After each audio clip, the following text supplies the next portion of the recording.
오늘은 에베소서 강의 12번째 시간입니다. 나는 예수를 사랑한다. 그러나 기독교인들은 싫어한다. 왜냐하면 그들은 예수를 닮지 않았기 때문이다. 인도의 국부로 추앙받았던 마하트마 간디의 말입니다. 비록 그는 기독교 신자가 아니지만은 그의 말은 오늘 우리 그리스도인들이 새겨들어야 할 그런 말이라고 생각이 되어집니다. 간디가 이런 말을 남긴 데는 이유가 있었다고 합니다. 힌두교 신자였던 그의 자서전을 보면은 간디는 학창 시절 성경을 열심히 읽었습니다. 그리고 성경을 읽는 중에 마태복음 5장부터 7장 예수님의 이 산상수훈회를 읽고 많은 감동을 받았어요. 그래서 영국으로 유학하는 그 시절에 그가 예수를 믿기로 작정을 했습니다. 그래서 교회를 나갔어요. 그런데 교회 안에 인종차별이 있는 것입니다. 거기에 큰 상처를 받았어요.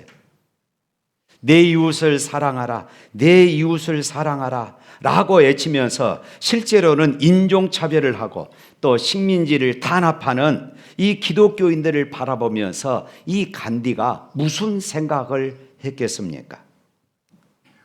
그런 이 사건 이후에 평생 성경과 그리스도는 사랑하되 교회를 나오지 않는, 기독교를 믿지 않는 사람으로 살기로 결심한 것입니다. 이것이 오늘 우리들에게 엄청난 충격을 주고 있습니다. 간디뿐만 아니라 오늘날도 우리 주변에는 이런 사람들이 참 많이 있어요. 예수 믿고 싶었는데, 그리고 교회를 실제로 다녔었는데 교회 안에서 차별받는 이런 모습에 많은 상처를 입고 교회를 떠나는 이런 분들이 참 많이 있습니다. 우리는 에베소서를 흔히 교회론의 진수다 이렇게 이야기를 합니다. 이 사도 바울은 에베소를 시작하면서 인간의 이성으로는 다 측량할 수 없는 웅장하고도 압도적인 하늘의 비밀을 선포했습니다. 이미 우리는 에베소 1장을 통해서 우리가 어떻게 하나님의 백성이 되었는지 그 영광스러운 구원의 뿌리를 확인을 했었습니다. 여러분 기억하십니까? 에베소 1장 4절 말씀에 이렇게 말하고 있습니다. 에베소 1장 4절 말씀 한번 다 읽어볼까요? 화면 띄워주세요. 안 나오네? 우리 한번 찾아보십시다. 에베소 1장 4절에 있는 말씀 시작. 곧 창세전에 그리스도 안에서 우리를 택하사 우리로 사랑 안에서 그 앞에 거룩하고 흠이 없게 하시려고. 창세전에 그리스도 안에서 우리를 택하시고 그 앞에 흠이 없게 하시려고. 그 다음 5절 읽어보면은 그 기쁘신 뜻대로 우리를 예정하사 예수 그리스도로 말미암아 하나님의 자기의 아들들이 되게 하셨다. 성도 여러분, 이것이 저와 여러분의 신분의 뿌리입니다. 우리가 어쩌다 보니까 세상에 밀리고 밀려서 이곳에 이렇게 앉아 있는 것이 아닙니다. 이 우주 만물이 창조되기도 전에, 창세 전에 이미 하나님의 가슴 속에는 저와 여러분의 이름이 새겨져 있는 것을 믿으시기를 바랍니다.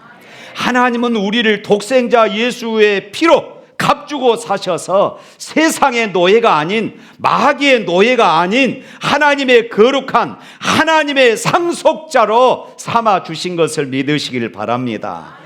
1장에서 바울이 이 복음의 감격을 쏟아냈던 목적이 무엇일까요?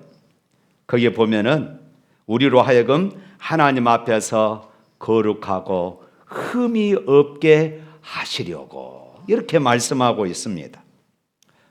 오늘 우리가 마주한 에베소서 5장 1절 말씀은 바로 그 1장, 에베소서 1장 그 위대한 신분 선언의 뿌리를 두고 피어난 그런 삶의 열매여야 한다고 우리에게 말해주고 있습니다. 우리 1절 말씀 한번 읽어봅니다. 5장 1절. 그러므로 사랑을 받은 자녀같이 너희는 하나님을 본받는 자가 되고. 바울은 말합니다. 너희가 이 에베소서 1장에서 확인한 것처럼 창세 전부터 그 거대한 사랑받는 자녀가 맞다면 이제 너희들의 삶은 세상의 가치를 따라 살아가는 것이 아니라 하나님의 백성으로 살아야 한다. 이것이 마땅하지 아니하냐? 바로 이것이에요. 그래서 우리가 세상을 닮아가는 삶이 아니라 하나님을 닮아가는 그런 삶을 살아가는 것이 합당하다. 오늘 본문은 그것을 말하고 있는 것입니다. 오늘 선포되는 말씀을 통해서 에베소서 1장에서 선언한 이 구원의 감격을 다시 한번 심령에 채우고 5장의 명령을 따라서 세상의 더러운 구습들을 단호하게 끊어내서 우리가 하나님의 거룩한 자녀로 살아가기를 주님의 이름으로 축복합니다.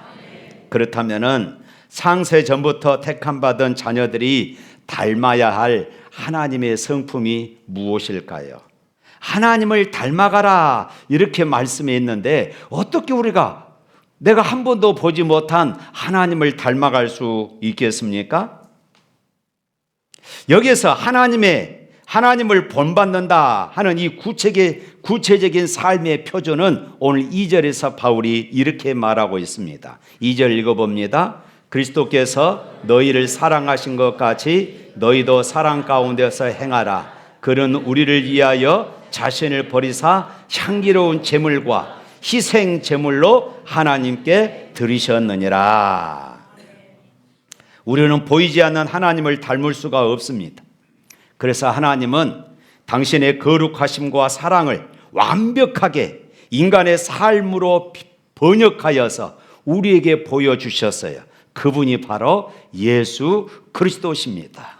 예수님의 삶이 곧 하나님의 삶이었고 예수님의 인격, 예수님의 성품이 하나님의 인격이고 하나님의 성품이셨다 그 말씀입니다. 그러므로 우리가 하나님을 본받는다는 것은 이 땅에 오신 예수 그리스도의 이 사랑의 방식을 그대로 내가 내 삶에 복사해서 살아나는 그런 삶인 것입니다. 예수님이 보여주신 사랑의 특징이 무엇입니까? 그는 우리를 위하여 자신을 버리사 이렇게 말씀하고 있습니다. 예수님의 사랑은 말로만 하는 값싼 동정의 사랑이 아니셨다는 것입니다. 자신의 가장 소중한 생명과 전부를 아낌없이 내어주신 희생적인 그런 사랑이었어요. 에베소 1장 7절에 보면 이렇습니다. 우리는 그리스도 안에서 그의 은혜의 풍성함을 따라 그의 피로 말미암아 속량 곧 죄 사함을 받았다 이렇게 선포했어요. 그 보혈의 은혜가 오늘 5장 2절 말씀에서는 향기로운 제물이다 이렇게 지금 표현하고 있는 것입니다. 예전에 내위기의 말씀을 보면서 5대 내위기에 나타난 5대 제사를 말씀드린 적이 있습니다. 거기에 보면은 짐승의 목을 따고 그리고 그 피를 받아서 그것을 제단에다가 뿌렸습니다. 그리고 나서 그 짐승을 다 조각내서 제단 위에 올려놓고 불로 태웠어요. 이때 연기가 올라갈 때에 하나님은 이 연기를 바라보면서 이것이 향기로운 제물이다 이렇게 말씀했어요. 이 향기로운 냄새 하나님은 이 고기 타는 그 냄새가 향기롭다 그 말이 아닙니다. 희생을 통하여서 우리의 죄가 그 제사를 드리는 그 사람 당사자의 죄가 용서되었음을 하나님은 이렇게 표현하신 것입니다. 다시 말해서 예수님은 나의 추악한 죄 때문에 진노의 심판을 받아 영원히 지옥 형벌에 떨어지셔야만 했던 저와 여러분을 위해서 친히 십자가에서 찢기시고 피 흘리시는 화목 제물이 되어 주신 것입니다. 그 아들의 처참한 희생 냄새를 보시고 하나님 아버지는 비로소 우리를 향한 진노를 거두시고 우리를 하나님의 자녀 삼아 주신 것입니다. 할렐루야.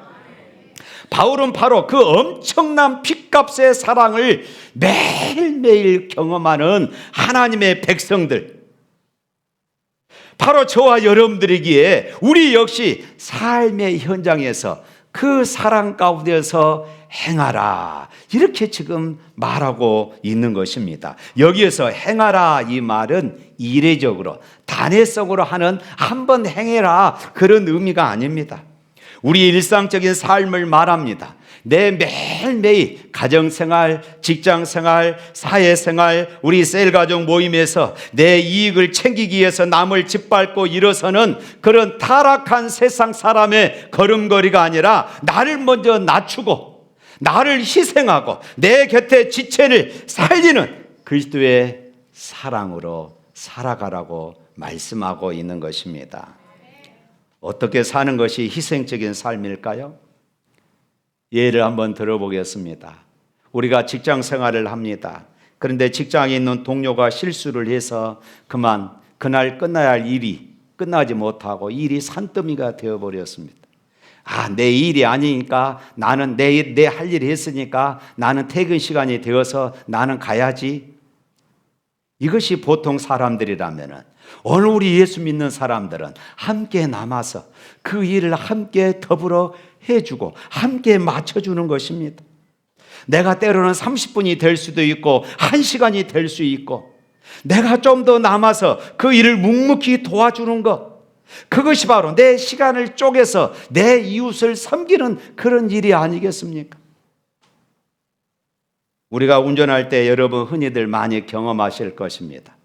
나는 바빠 죽겠는데 열심히 달려가고 있는데 갑자기 내 앞으로 끼어드는 차량이 있습니다. 저도 보면은 그런 차량들을 많이 만납니다. 근데 영업용 택시를 만나면은 우리 교회 집사님들, 장로님들 생각이 나서 입을 꼭 다물고 영업용이니까 이해하지. 우리 집사님일 수도 있고 우리 교회 장로님일 수도 있고 그러니까 입을 딱 다물고 갑니다. 그런데 갑자기 차량이 다른 고급 차량들이 들어옵니다. 그러면 여러분들 입이 어떻습니까? 저절로 거칠어집니다. 여러분, 그때 내가 브레이크를 밟으며 3초만 참아주면 모두가 다 행복할 수 있는 것 아니겠습니까? 이런 것들이 어찌 보면은 소소한 일이고 사사로운 일이지만은 우리 그리스도인들이 해야 할 그런 삶의 모습이라는 것입니다. 또 셀가족 모임 때 이런 일이 있을 수가 있습니다. 어떤 셀가족은 은근히 자기를 자랑하는 사람들이 있어요. 야, 우리 남편이 오늘 승진을 했느니, 우리 아들이 공부를 잘해서 성적이 올랐느니, 다 이렇게 자랑거리가 많습니다. 그러다가 누군가가 나 요즘 너무 힘들어요, 그리고 아픈 이야기를 털어놓으면은 그것을 경청하는 것이 아니라 이렇게 이야기해요. 훈수를 둡니다. 에이, 그건 집사님이 요즘 기도 생활을 안 했구만. 여러분, 어떻습니까? 그러면 그 성도는 얼마나 가슴이 찢어지겠어요. 다음부터 셀 모임 나오지 않아요. 그러지 않겠습니까? 이러한답시고 은근히 그렇게 훈수를 듭니다. 그건 집사님이 기도를 안 해서 그래. 내가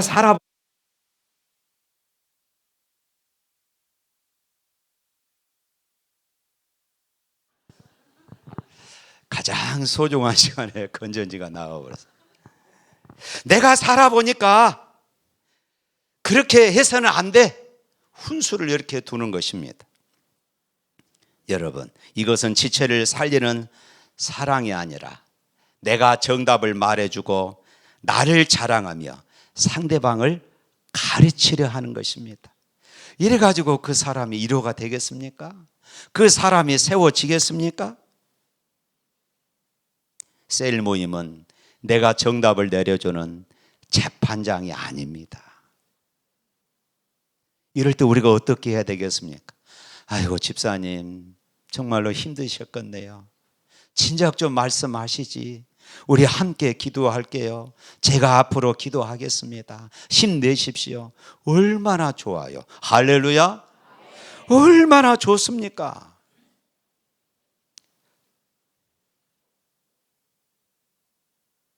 우리 교회 안에서도 보면은 눈에 보이지 않게 헌신한 사람들이 참 많습니다. 아침 일찍이 와서 교회 주변에 쓰레기를 줍고 화분을 정리하고 화분에 물을 주는 분들이 계십니다. 때로는 각 실에 쓰레기들을 정리해서 정리하시는 이런 분들이 계시고, 지난주에 우리 청년들 몽골 선교한다고 커피 이 차를 그렇게 나눔을 했는데 그 커피 잔들을 나중에 또 분리수거해서 또 따로 정리하는 그런 분들도 계시고,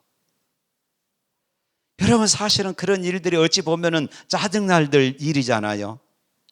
짜증내면서 하는 말은 이런 것들입니다. 아이고 좀 깨끗이 좀 쓰지. 그러나 반대로 내가 말없이 묵묵히 섬기는 것입니다. 이것이 바로 오늘 본문에서 말하는 그런 예수 그리스도의 희생적인 사랑인 것이에요. 사랑하는 성도 여러분, 하나님을 본받는 희생적인 사랑은 아프리카 오지로 선교를 떠난다거나 내 전 재산을 바치는 이런 거창한 것이 아니에요.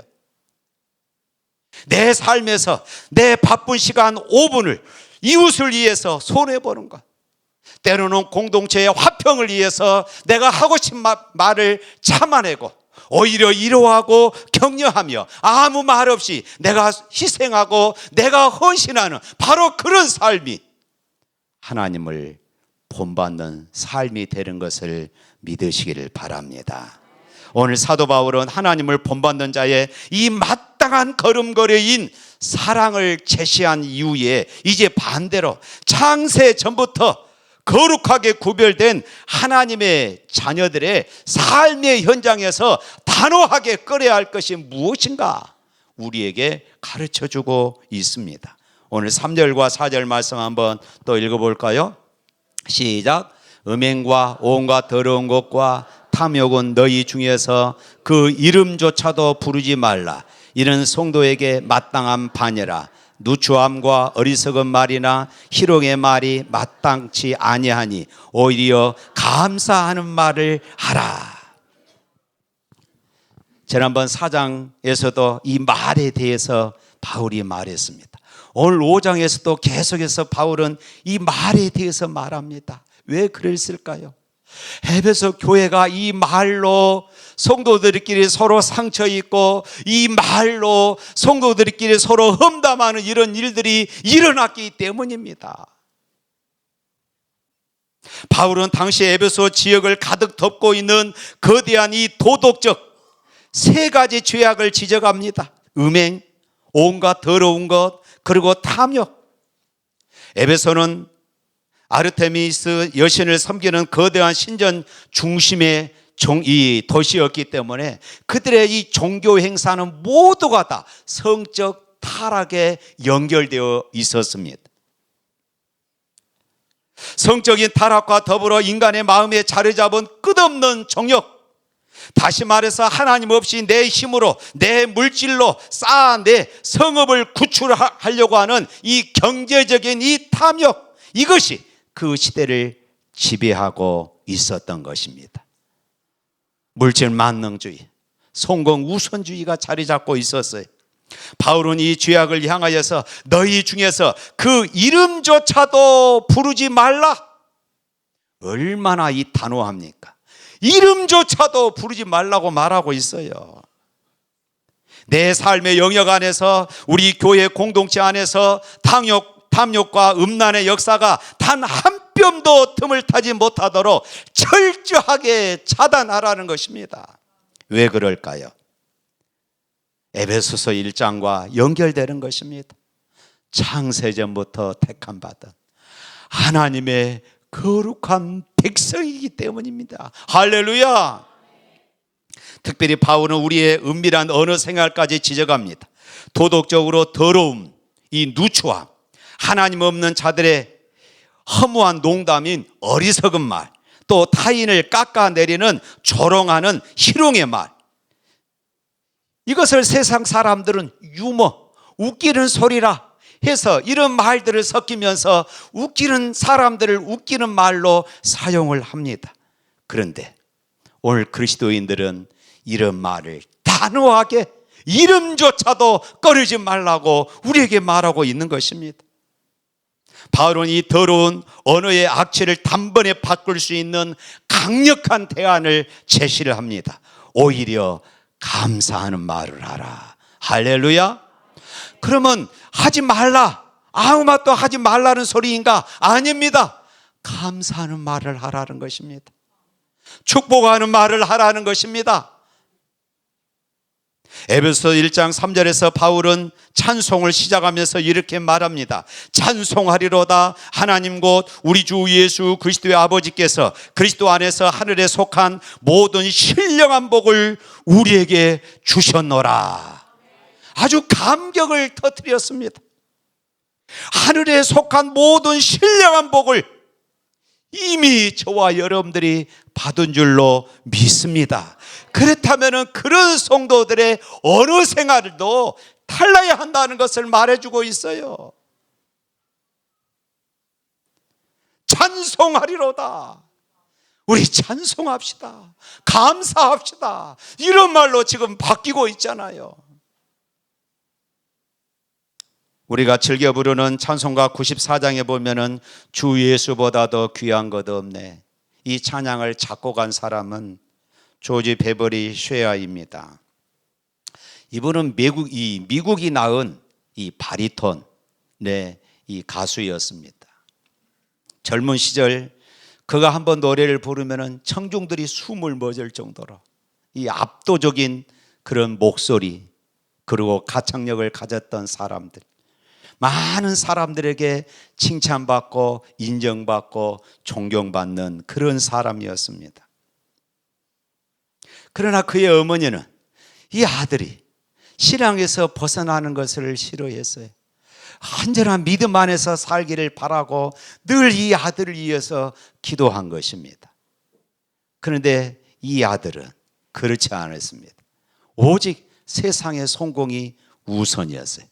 팬들이 주는 그런 사랑, 이 관심, 이것이 최고였던 것입니다.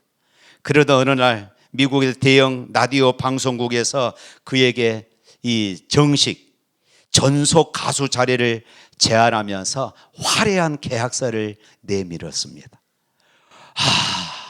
그동안 꿈꾼 것이 한순간에 이루어지는 그런 순간이었습니다.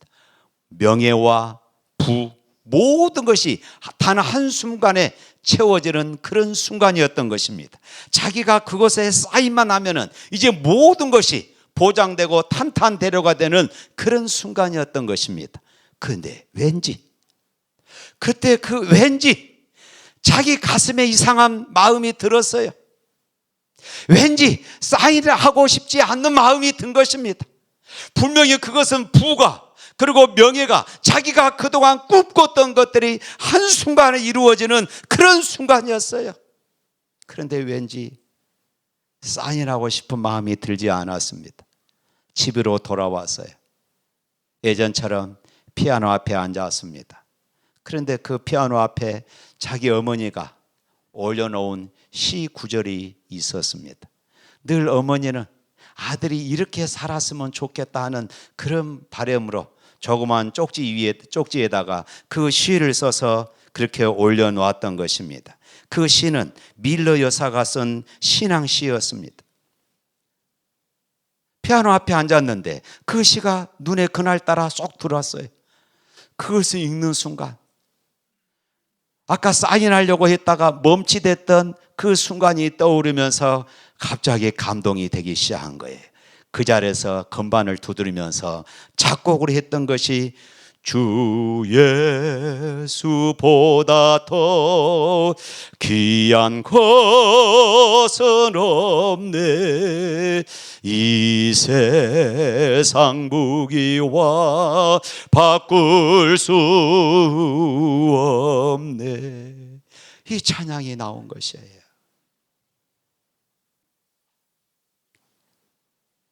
사랑하는 성도 여러분, 어머니가 눈물로 기도했던 그 기도가 헛되지 않고 그 기도 때문에 나는 하나님의 자녀지. 나는 하나님의 자녀지. 그것이 깨달아지기 시작했던 것이에요. 그런 눈물을 흘리면서 이 찬양을 찾고 가고, 그때부터 빌리그레암 유명한 이 부흥사를 따라다니면서 찬양 가수로 수없이 많은 사람들에게 찬양의 감동을 끼치는 그런 삶을 살았던 것입니다. 사랑하는 성도 여러분, 세상의 음행과 탐욕, 누추한 성공의 유혹은 얼핏 보면은 화려하게 보이지만은 우리의 영혼을 파멸로 이끄는 속임수일 뿐인 것입니다. 조지 베버리 쉐어가 세상의 화려한 계약서를 찢어버리고 주 예수보다도 더 귀한 것은 없네 고백하며 단호하게 돌아섰을 때에 하나님은 그의 평생의 길을 인도하여 주신 줄로 믿습니다. 내 입술의 원망과 탐심을 멈추고 세상 유혹을 단호하게 거절하며 오직 주 예수밖에 없습니다. 오직 주 예수밖에 없습니다. 고백하며 감사하는 저와 여러분이 될 수 있기를 축복합니다. 바울이 도로 에베소 성도들 향하여서 단호하게 세상의 죄악을 끊으라고 소리를 높이는 결정적인 영적인 이유가 5절과 6절 말씀에 나와 있습니다. 이 말씀 한번 읽어봅니다. 5절 6절 시작. 너희도 정녕 이것을 알거니와 음행하는 자나 더러운 자나 탐하는 자 곧 우상 숭배자는 다 그리스도와 하나님의 나라에서 기업을 얻지 못하리니 누구든지 헛된 말로 너희를 속이지 못하게 하라. 이로 말미암아 하나님의 진노가 불순종의 아들들에게 임하나니. 바울은 아주 무거운 톤으로 강력하게 말씀하고 있습니다. 음행하는 자, 탐욕하는 자, 즉 하나님보다 세상의 것을 더 사랑하는 우상 숭배자는 다 그리스도와 하나님 나라에서 무엇을 얻지 못한다고요? 기업을 얻지 못한다. 한마디로 말하면 구원받지 못한다는 것입니다. 천국을 얻지 못한다는 것이에요. 영생을 얻지 못한다는 것입니다. 사랑하는 성도 여러분, 오늘 저와 여러분들은 영원한 천국을 기업으로 상속받은 사람인 줄로 믿습니다. 그런데 교묘한 세상의 영은 우리들을 늘 유혹합니다. 헛된 말로 우리를 속입니다. 야, 예수 믿고 네가 구원받아서 이렇게 살면은 너 언제 성공할래? 언제 너 돈 벌래? 끊임없이 우리에게 성공, 물질로 우리를 유혹합니다. 그러나 성경은 아주 단호하게 못을 박습니다. 그 타협의 영성, 헛된 말에 속아서 불순종의 자리에 머무는 자들에게 하나님의 무서운 진노가 임할 뿐이라고 말씀하고 있어요. 하나님은 창세 전부터 우리를 선택하셔서 예수 그리스도를 통하여서 우리를 구속하여 하나님의 자녀 삼으셨기 때문에 대충 적당히 세상과 타협하며 그렇게 살지 말라는 것입니다. 그 앞에 거룩하고 흠없이 살라고 하십니다.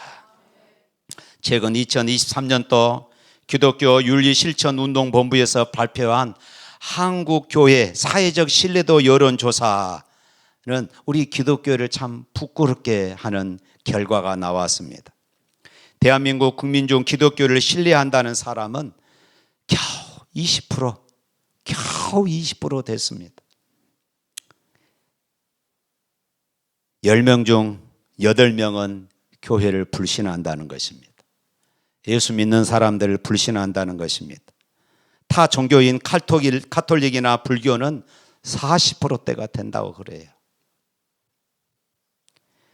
세상 사람들이 왜 우리를 신뢰하지 않는지 아십니까? 돈이 없어서일까요? 아닙니다. 교회가 건물이 작아서 그렇습니까? 아니에요. 입으로는 하나님의 사랑을 말하지만은 삶의 현장에서는 자기들과 똑같다는 것입니다. 삶의 현장에서는 예수 믿는 사람이나 안 믿는 사람이나 똑같다는 것입니다.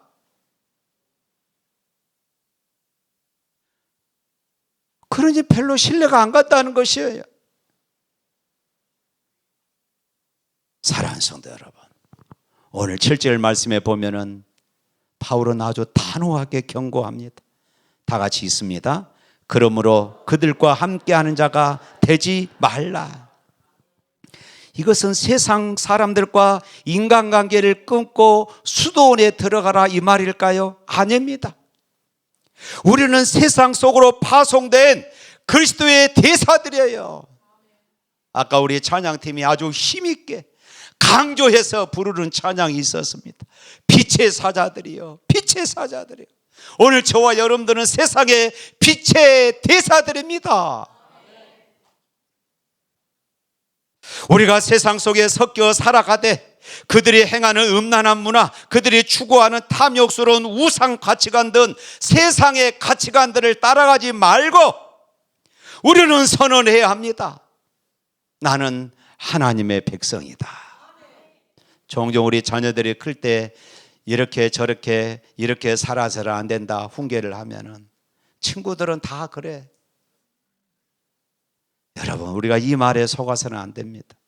세상이 다 그래도, 내 이웃이 다 그래도, 친구들이 다 그렇게 살아도 우리는 말씀을 붙잡고 살아가야 할 줄로 믿습니다. 사랑하는 성도 여러분, 오늘 말씀은 오늘 우리에게 무거운 질문을 던집니다. 당신은 진짜 하나님을 본받는 자녀입니까? 오늘 저와 여러분들에게 아주 무겁게 질문하고 있어요. 우리의 신분의 뿌리는 이 우주가 만들어지기도 전에 에베소서 1장의 창세 전의 선택에 있습니다. 하나님은 우리를 자녀 삼기 위해서 독생자 예수 그리스도를 희생 제물로 내어 주셨습니다. 그 거대한 사랑을 우리가 매일매일 이 사랑 안에서 사는 하나님의 자녀이기에 오늘 5장에서 바울은 하나님을 닮아가는 삶을 살아야 한다 외치고 있는 것입니다. 사랑하는 성도 여러분, 세상의 헛된 속음수에 속아서 우리가 더러운 누더기 옷들을 다시 주워 입지 마십시오. 우리는 예수 그리스도의 희생을 통하여 구원받은 하나님의 거룩한 자녀입니다. 우리가 세상 한복판에 당당히 서서 세상을 치유하되 죄악의 문화에는 단호하게 선을 긋고 함께하지 않는 영적 구별된 삶을 살아갈 수 있기를 축복합니다. 여러분들이 걷는 가정과 일터의 모든 발걸음마다 세상에 썩어져가는 악취의 냄새가 아니라 창세전부터 선택받은 하나님의 거룩한 자녀로서의 향기가 드러내는 진짜 그리스도인이 될 수 있기를 주님의 이름으로 축복합니다.